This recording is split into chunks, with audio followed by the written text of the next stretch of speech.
Good evening and welcome to the Ombudsman program. My name is Diane Welborn. I'm the Ombudsman and I will be your host for this evening's program.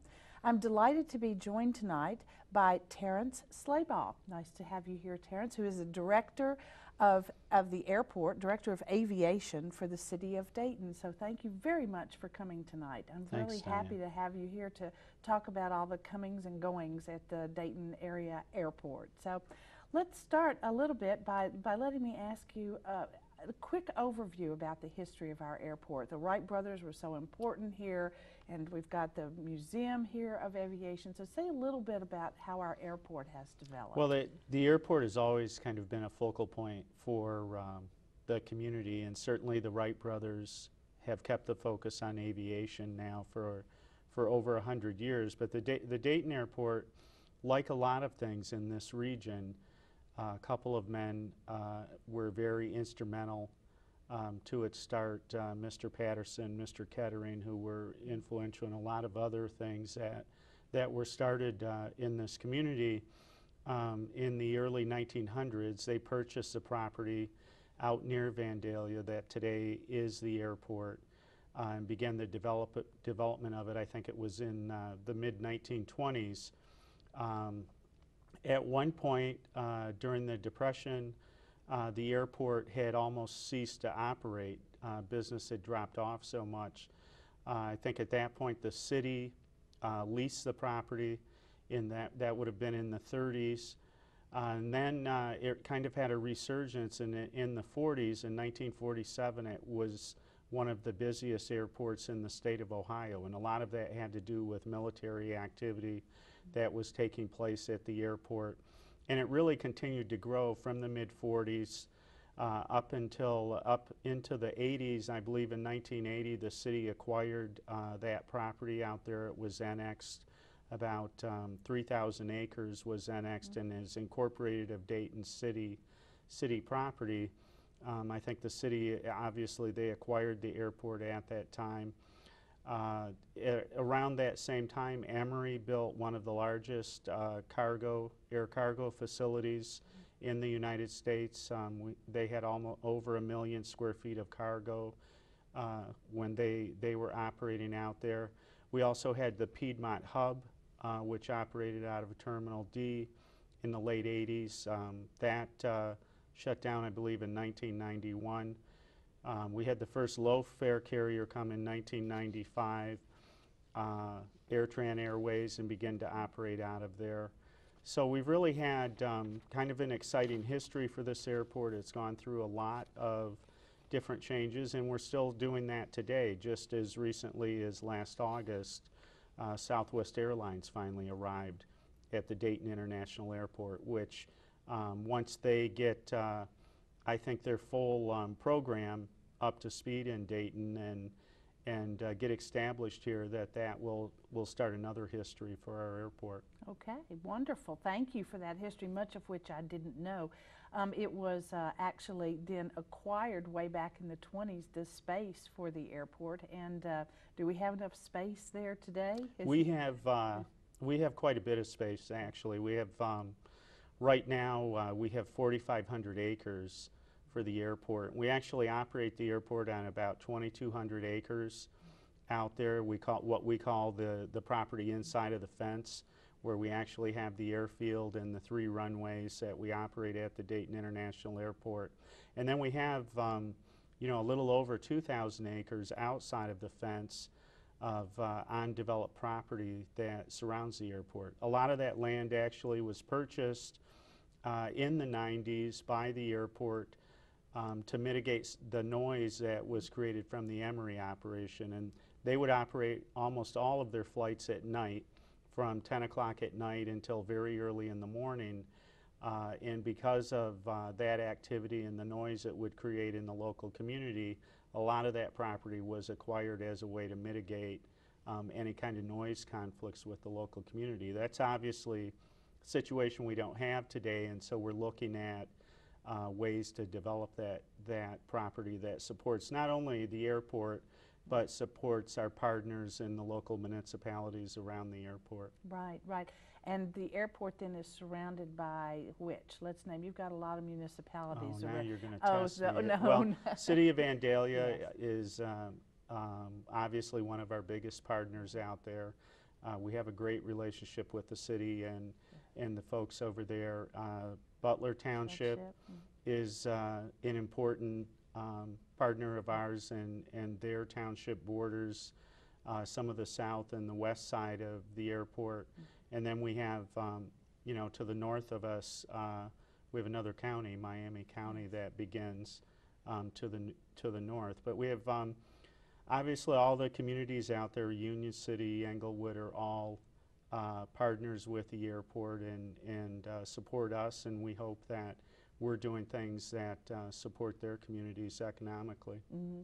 I tend to think of the airport as like a mini city all of its own, or mini community all of its own. I mean, we have our passengers going through, we have the airlines, and we have the crew that work out there, and you have the police, and you have probably fire security, vendors, food. I mean, it's like it's a whole city in and of itself. So I'd like to kind of talk about it in that way, and all of the different partners that are involved out there in the airport, which you and your department all have to manage. Right.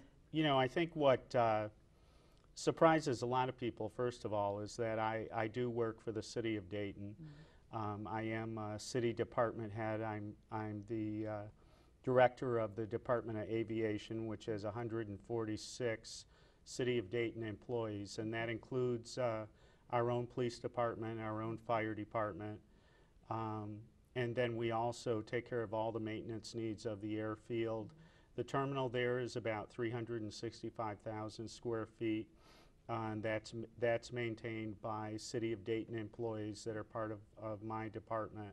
But we also, in addition to just the city, there probably are another 1,600 people that work at the airport through 150 companies that do business there. We have about 21 airlines that provide air service, even though the public looks at the airport as only 6 air carriers, the names that they're familiar with, United, American, U.S. Airways, Southwest Airlines, Frontier.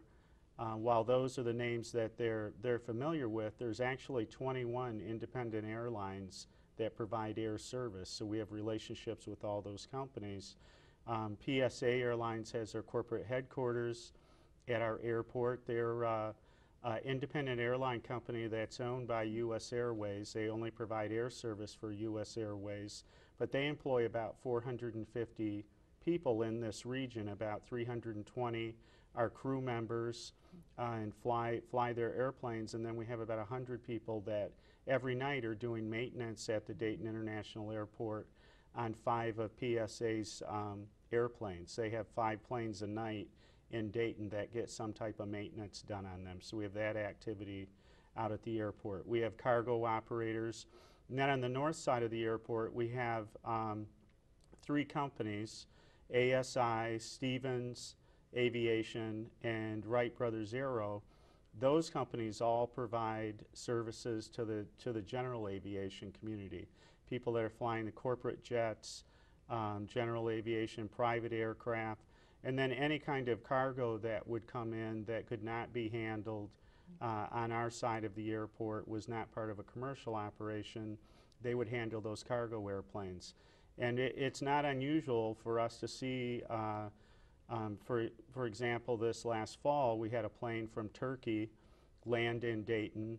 It was actually bringing in upholstery for the Honda plant north of us here in Dayton, and that plane was unloaded and loaded by ASI and by their employees over there. So we have a lot of different things going on. The rental car companies, in Dayton, they do about a $32 million a year business at the Dayton International Airport. They obviously employ a lot of people at the airport and providing that service. So we have a lot of different things going on which all require infrastructure, the roadways, signage, traffic lights, all of the things that, as you've said, you'd find in a small town are the kind of things we're operating at the airport every day. Actually, probably more than in a small town. Well, we have it's a little good different size. thing called runways, which is a little bit different than, Absolutely. than just taking care of streets. Absolutely.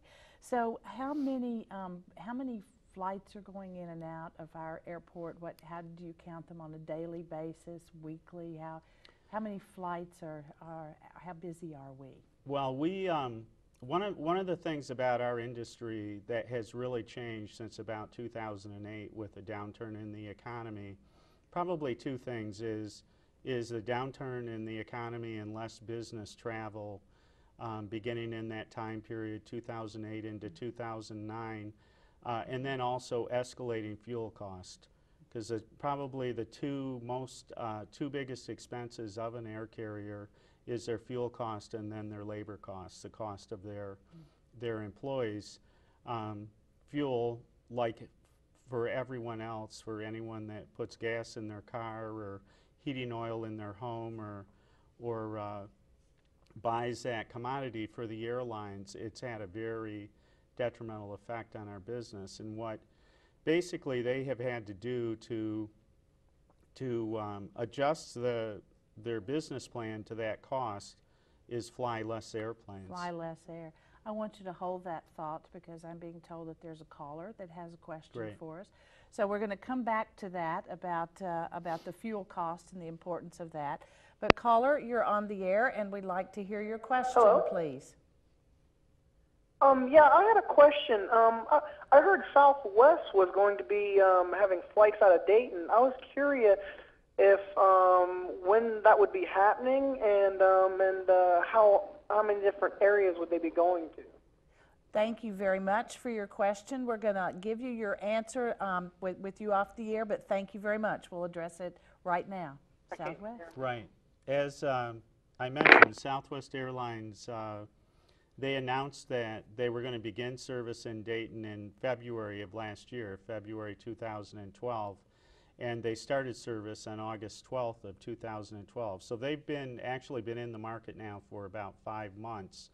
One of the things that I think is confusing to the public, and I'm glad we got that question, is that Southwest Airlines owns AirTran Airways, and we do have 8 flights a day today from AirTran, and we have 1 flight a day from Southwest Airlines to Denver.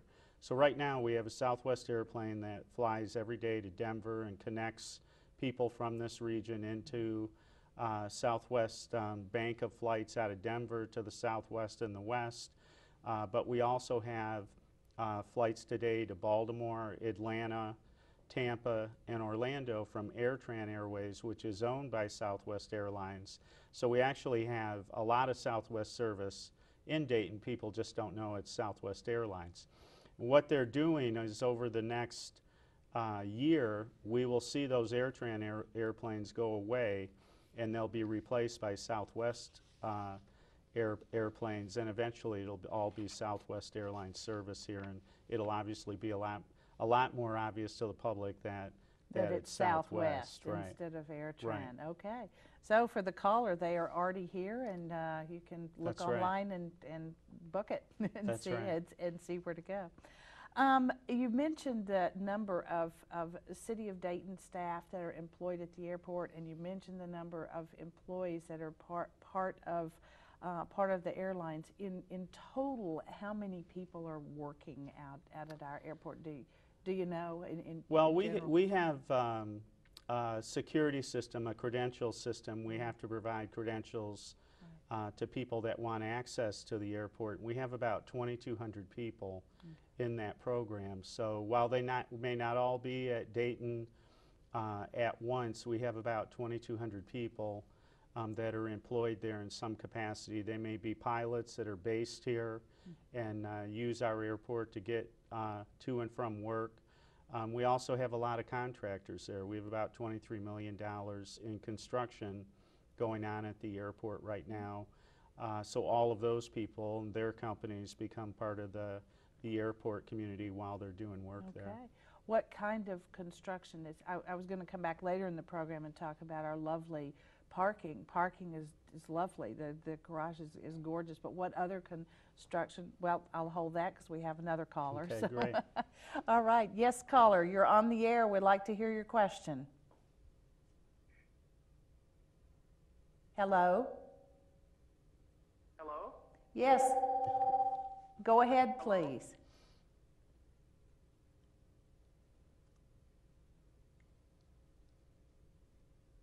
Hello? Yes, we hear you. Yes, they don't hear us. I guess not.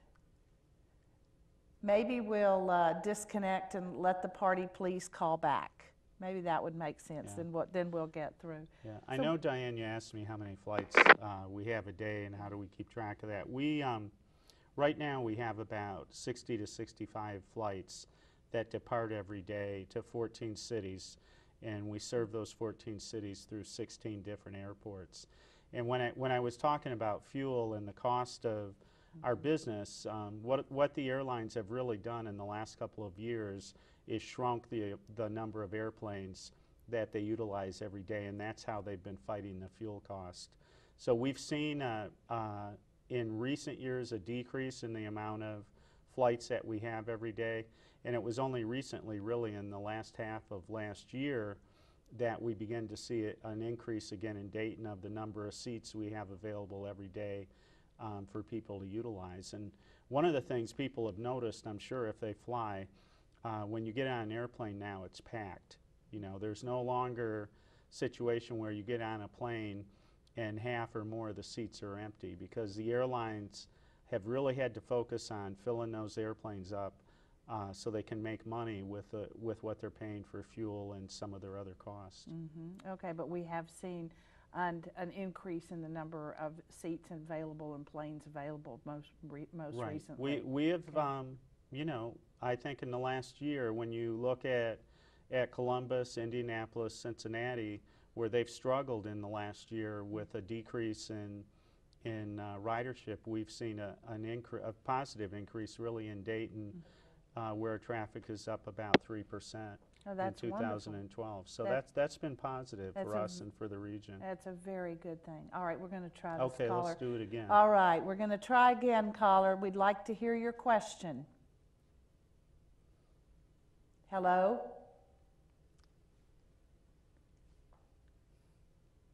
Hello? All right, I think we'll have to disconnect again, and hopefully he or she will just keep trying. I apologize for whatever has happened there. A 3% increase is really very positive. How does that compare? How does one compare airports? I mean, we look at airports our size and compare things, or how is that done? Yeah, I mean, we really have to be aware of what's going on in our region, because people do have choices on where they can fly out of. I know people have driven to Columbus and probably still are today if they can get fares that are cheaper than what we can offer to the Southwest. I know that at the Dayton International Airport, about 1 out of 3 of our passengers come from the 3 counties just north of Cincinnati, and that we do, you know, we see a lot of people come up to our airport. I think for a couple of reasons. One is because the fares are a lot more reasonable out of Dayton for some markets, but also we have a very easy airport for people to maneuver. It's pretty easy to park at Dayton, very close to the terminal, and unlike a lot of horror stories we hear about the TSA, around the country, the Transportation Security Administration. I think in Dayton we have a great group of people that work for that organization, and generally we get people through security in about 4 minutes. So being able to do that, I think gives us an advantage maybe over other choices that people could make on where they're going to go and fly. Right. Well, I think, you know, you're living up to the motto, easy to and through, so keep people moving right through there. And That's right. That's our challenge. Having the parking garage that close to the terminal and everything is very nice. Many airports are much more inconvenient, so I think that's really a great thing. So you time people going through security. Do you, tell us other things that you keep track of as far as the most important statistics in managing an airport? I think the choices that we give people for parking, I mean, really when you look at when people fly, what do they want to accomplish? A business traveler does not want to have to come to the airport any sooner than they have to, because a lot of those folks are flying at 6 o'clock in the morning, sometimes earlier. I know we've had a 5:30 departure in the past, so I think the ability to get people to parking that is convenient, being able to make that available to them, and then having the equipment in the airport. You know, we have kiosks around the front of the terminal so that you don't have to go to the ticket counter. If you haven't gotten your boarding pass online, you're able to do that through one of our ticket kiosks near the checkpoint. And then being able to get people through the checkpoint as quickly as possible, and hopefully doing it in a consistent way every time, so that if they've grown accustomed to going through the security checkpoint a certain way, that we're doing it that way every time. We're not changing the rules on people every week, but we're trying to be consistent on what we want people to do. And then I think is just having some level of service with the concessions in our stores in the airport, and providing some level of service to people before they board their flights.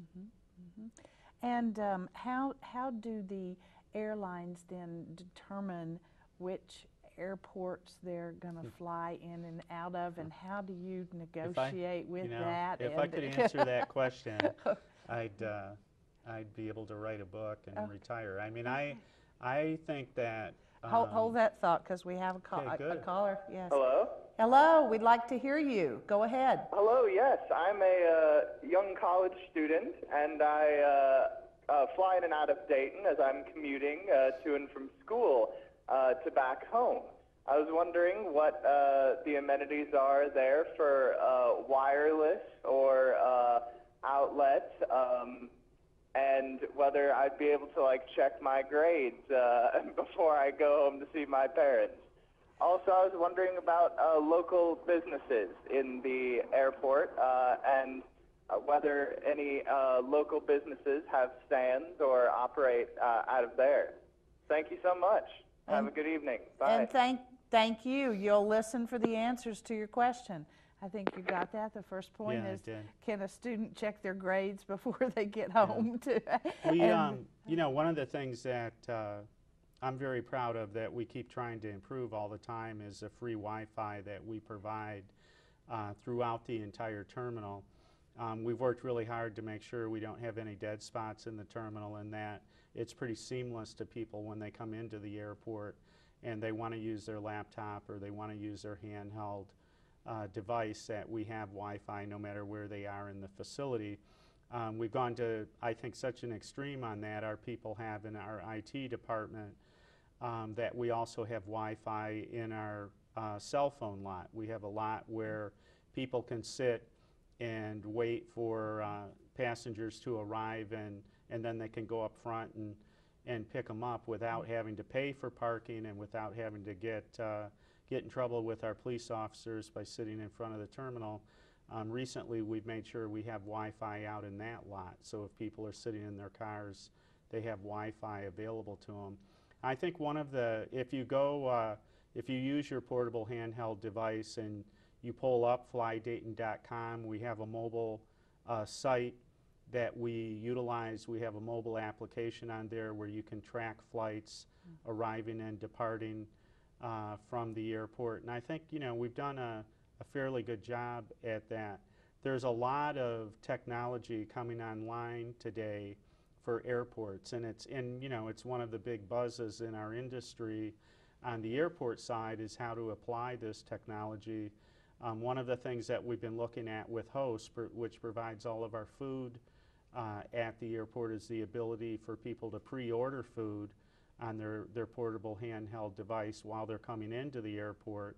Of course, in Ohio, you're not supposed to text while you're driving, so they'd have to pull over while they're doing that. But for them to be able to do that, get through security, their food is ready at Host, and they can pick it up and take it with them to the plane.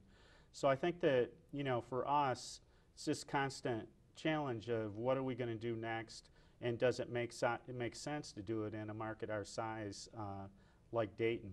As far as businesses inside the airport, we really have, at Dayton, because of our size, we operate with two vendors. We have Parodies, which is an international company that provides concessions in airports. They do all of our stores at the airport. So, for example, our newsstand out front, the different stores, the bookstore, that is done by Parodies. And then, as I mentioned, Host does all of our food. So it makes it somewhat easier to be able to work with one vendor. Host, again, is in a lot of airports around the country. They've been at it for a very long time, and allows us then to bring products into Dayton that we might not be able to get if we were dealing with someone that was a smaller operator, at least in our business, the airport business. Mm-hmm. I think that the wireless available everywhere is really very special, and I think somewhat unique. I don't know of other airports where you can get it so easily and where you don't have to go through complicated log-on procedures or even have to pay a fee. Well, so, I was just going to say, I think that's just a real advantage that we have in Dayton. I think that's the unique part, is it's free. Yeah, it's free. And that's I've been to a lot of airports, and there's very few that I've found where, right. It's a free service for the passenger. Right, exactly. So people should recognize that and know how good that is. What you mentioned TSA and the 4 minutes getting through and trying not to change the routine for the traveler, so that what is the relationship between the security services there, TSA, and the airport? Are they're part of the federal government, located in the airport? Do they report to you? Do they report other places? What is that relationship? After 9/11 Yes. and the events that happened that day, Congress and the administration moved very quickly to put a federal organization in place to begin to reassure the public that we wouldn't have an event again like 9/11. Congress set up the Transportation Security Administration, which was the first time a federal agency dedicated just to aviation security. They appointed federal security directors to all of the larger commercial airports in the United States. And really it was the FSD, Federal Security Director's job then to stand up a security program in each of those airports. It's been interesting, to watch a federal agency grow from day one, the way the TSA has. Our relationship in Dayton, I think we have a very positive relationship. We have a situation right now where the assistant FSD, John Thomas, used to work for the city of Dayton, is the FSD in charge at our airport today, and I think we have a real partnership with them. I think that we have the kind of relationship where we get ahead of problems. If we do have a problem, then we get together as a team with our police chief, Mike Etter, who is also our security coordinator, and we work those problems out and try to get ahead of security issues. Because I think, the United States is unique in that we want to have a good security program. We want the public to feel safe when they fly, but at the same time, we also have a public that demands their freedom, and they expect basically to do what they want to do. So, you know, what we're trying to do through that security checkpoint is get them through there, try to do it in a polite way, but at the same time, we sometimes have to do some pretty awkward things to get people through there. So it's a challenge, and then we have the security of the facility, the 2,200 acres inside the fence. That fence is a security program. All of the employees, my employees and all the employees that work there have to go through security clearance. They have to have credentials. They have to have training. You really tried to make that program a responsibility of everyone that works at the airport. So I think, you know, we're very fortunate in Dayton. We have a great relationship with the people that we work with, and I think there's mutual respect for what our responsibilities are, and we're able to make the program work. That's good. What kind of training do the security officers receive? They get a lot of training because Is that training it is provided by you all? It is a federal organization, the TSA. They train their employees. They have, I think we have I want to say in the neighborhood of 130 screeners, TSA screeners in Dayton. They're all federal employees, and they're all trained by the federal government. That's their responsibility. I have a security program that I'm responsible for the airport. I really look at the TSA, they're responsible for bags and passengers. I'm responsible for the facility and the other people that come to work there, and making sure that we're complying with all of the federal requirements for an airport. Okay. Maybe this is not really for you, but for TSA, but we used to have color-coded things. Right. We used to have different colors, and I haven't heard much about that yet. Can you shed any light on that? Yeah, they did away with that program. I think it was the year before last that finally went away, and I think it's a much simpler system now that we have in place. But I don't, in the past, security levels were raised and lowered by the federal government, and I don't think that the communication was always there as to why we were doing what we were doing. I think it's much clearer today when we do things, why we're doing them, and what the direction is. So I think it's a little bit better system that we have today. Okay. Well, of course, every airport has got taxi service so that people can get in a cab and go somewhere if they're not renting a car or parking in our nice parking garage. So how does the taxi service at the airport work? Is that a contract with? I'll just let you answer that. Yeah. It's the way it operates right now is we have independent companies that operate at the airport. I think we have a dozen permits that we issue to those companies to operate. I think that one of the things that we're challenged with all the time is how to conduct business. We have a lot of private sector businesses that operate at the airport.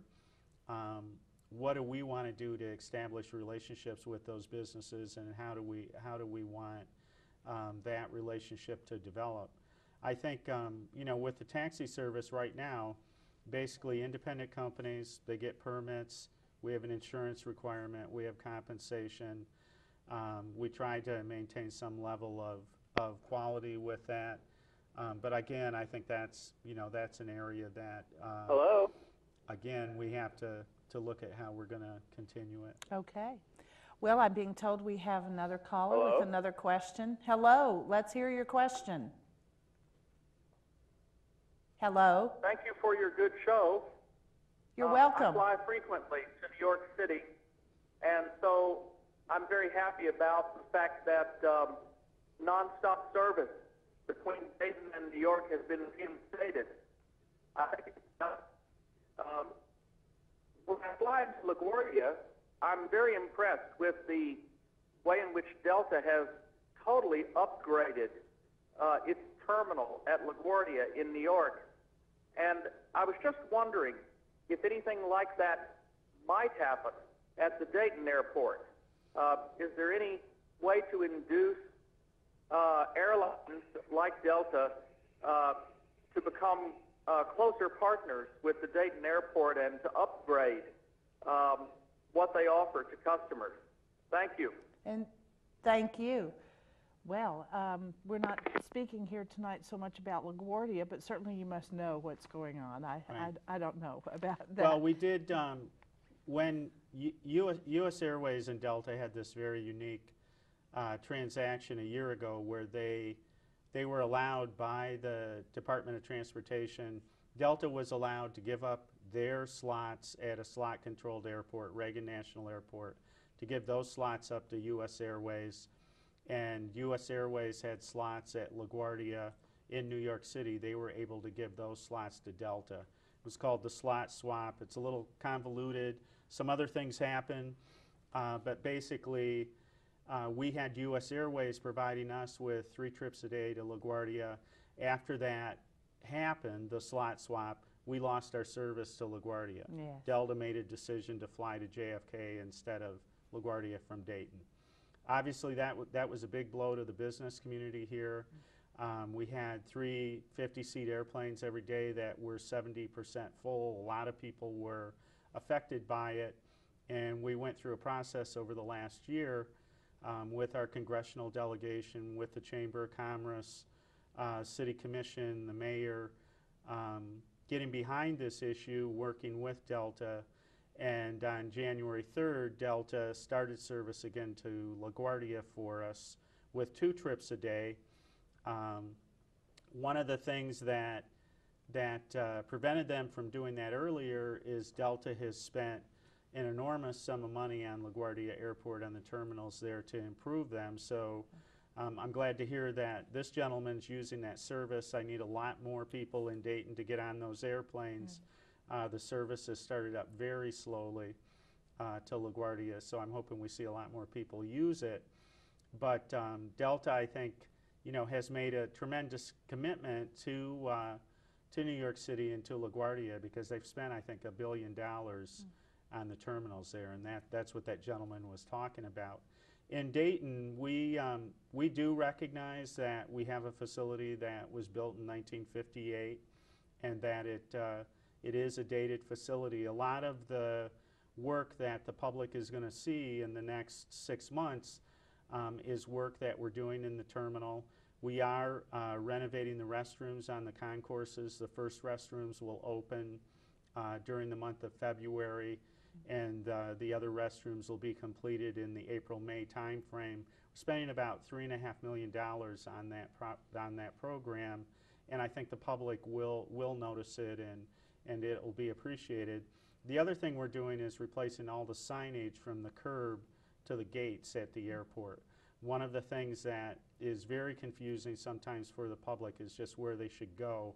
Once we get them through security in 4 minutes, then they don't know where to go when they get through there. We are spending a lot on signage and all of that will be constructed and put in place this year. So, and one of I think our biggest challenges over the next really couple of decades, which is how you have to look at airports, is the replacement of some of the older infrastructure that we have there, knowing that it was built in 1958 and that at some point it needs to be addressed. So we are working on a 40-year terminal master plan. We've broken that out into 10-year increments of what we need to do in the next 10 years and then the next 30 years after that. And certainly being able to address infrastructure in the terminal is part of that. I mean, one of the things we're constantly doing at the airport is looking at capital improvements, spending a lot of money on the infrastructure there. It's very infrastructure intensive. So I think that the public will continue to see us address things like the parking garage, the new restrooms, the new signage. We put in all new carpet in the last couple of years. We're now looking at LED lighting and going through the terminal with that. And then the airfield, which people don't really get to go out and see unless they come to an air show, is very capital intensive. We have almost $20 million in airfield improvements that we're going to make over the next couple of years. So, Okay. so we have a plan. We're developing it, and we continue to look at ways we can make the airport better. Wonderful. Well, it's a 40-year plan. That's one of the longest I think I've heard in some planning with infrastructure. And first of all, people are going to see things in the terminals, and then those that work on the runways are going to see those Right. improvements. Right. If they get a window Yeah. seat, they can can look out and see see it. what's if they knew what to look for. And Right. some of your passengers, I'm sure, do.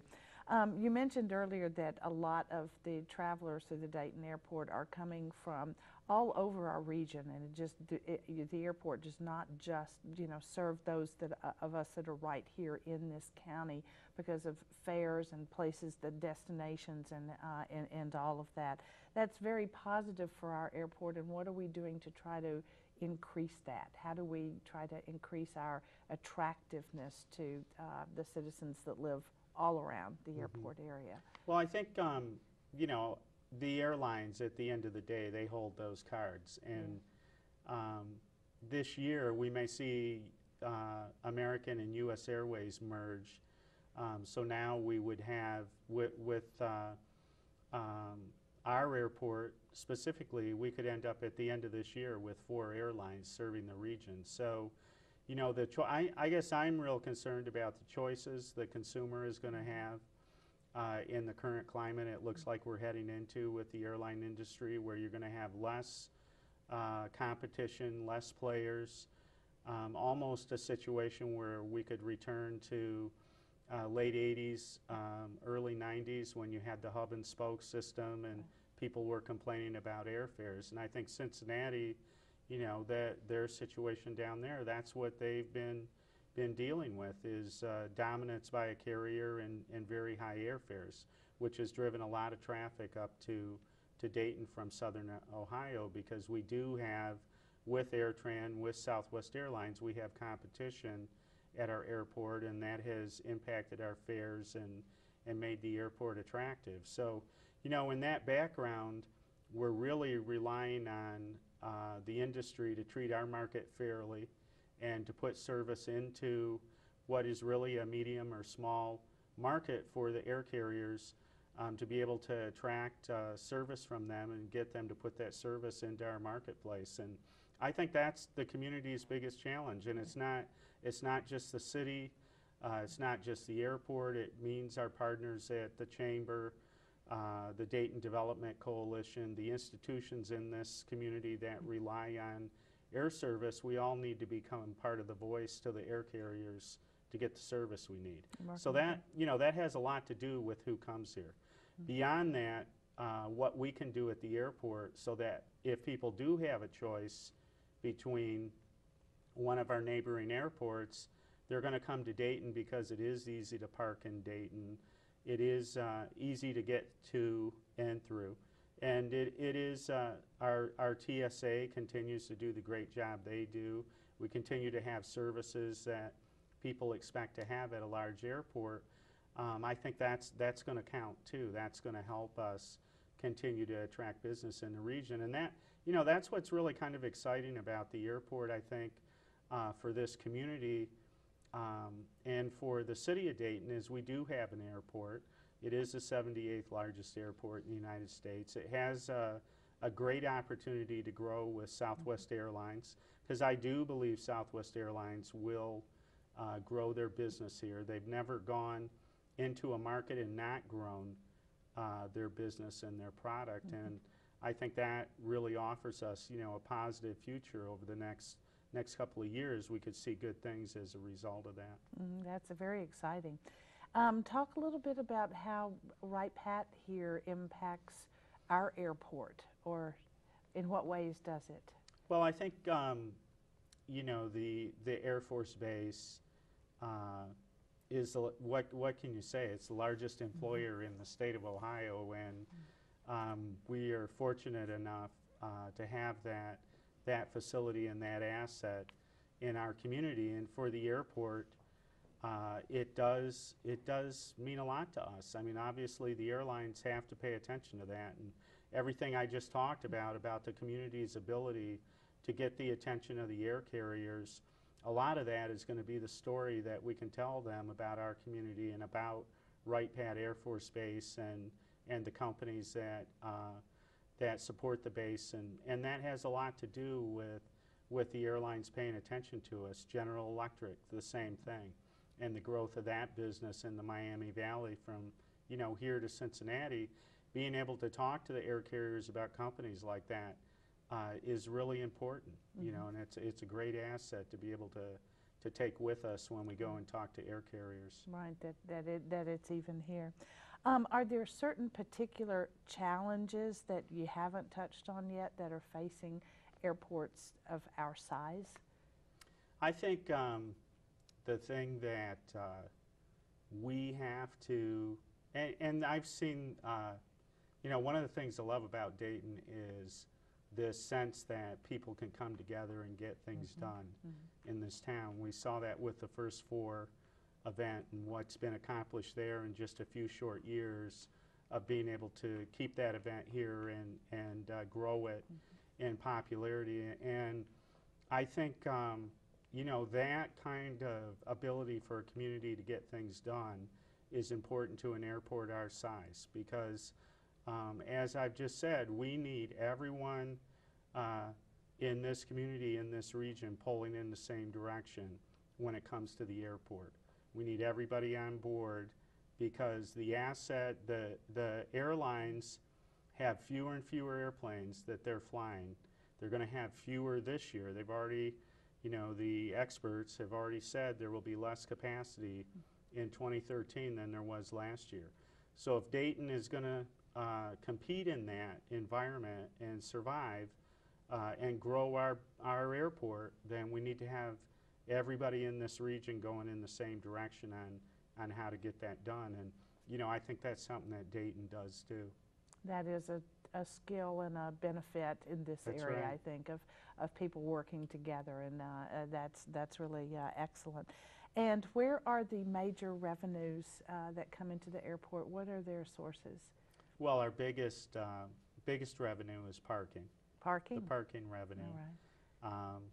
And we've tried to be sensitive to the fact that people have to pay for that, and it's part of flying and becomes part of their experience at our airport. We do try to offer different products.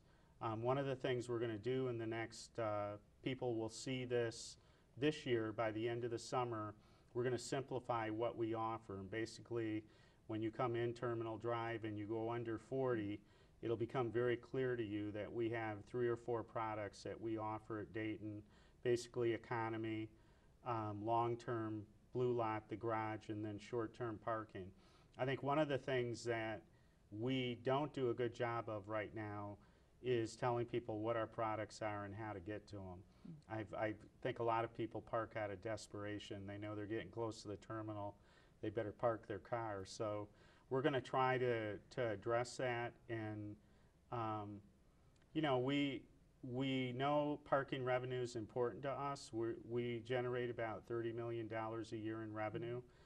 I think one of the things that's important for the public to know is that we don't get any tax money from income tax or from property tax from the local tax base. We do generate all of the revenue that's necessary to operate the airport. It costs about $28 million a year to operate the airport. We raise about $30 million right at the airport. So parking's about $12 million of that. It's real important. And I think it's important for the public to know that while it may be painful sometimes to pay that parking, it's going right into the airport. We're using it to operate the airport, to get airlines there, and to do what we need to do to have a successful airport. So it's important to us to get that revenue. We do try to offer programs that help families and help the leisure traveler. We do try to drop our rates during spring break, for example, when we know families want to get to vacation spots and money is tight. We try to leave a few more bucks in their pocket when they leave the Dayton airport. But at the same time, we want to make sure that the business traveler that comes to our airport is getting a good experience, parking experience. And we do have competition. I mean, we have other vendors on 40 that offer parking, and so we have to pay attention to what we do. We just got a new vendor to operate our parking, standard parking. They took over in October, and I think people will see some positive improvements. Well, that's good. Then the other question, then, what are the greatest expenses? You mentioned a few in there, but what are the greatest expenses of the airport? For us to operate the airport, well, I think one of the things that we do invest a lot of money in is our people. Yes. You know, the people that run the airport. They are city employees for the city of Dayton. I'm very proud of the job they do. We do have our own fire department. We have our own police department. And as any taxpayer knows in a municipality, those are expensive things to have and to pay for. So that is one of our more expensive things that we have to pay for at the airport. But I think we have a great group of people working out there, and I think they're very conscientious. We've spent a lot of time in the last couple of years talking about customer satisfaction. We have passenger appreciation days 3 or 4 times a year for the passengers that come out. We have things to show them that we appreciate their business. Trying to pay more attention to the passenger experience, you know, really from their car to the seat in their airplane. What was their experience like in the airport? That's very good that you're monitoring, of course, all of that.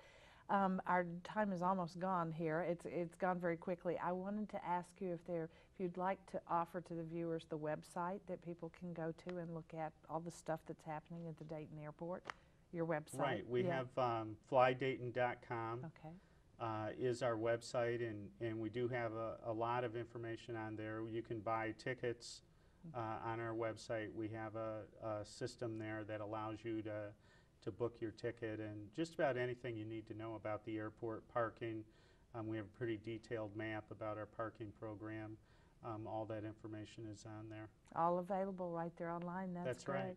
Is there any final thoughts you'd like to leave our viewers with as they're packing and ready to come to the airport, or as they're thinking about using the airport? Well, I think, you know, the biggest thing is really in the economic climate we're in, how hard it is for people today to make the choice to fly, and that we know that, and we appreciate their business. We appreciate the fact that they are choosing to fly somewhere, and they're choosing to do it out of the Dayton airport. So the other thing is, if people think of ways we can improve their experience, we don't have every idea.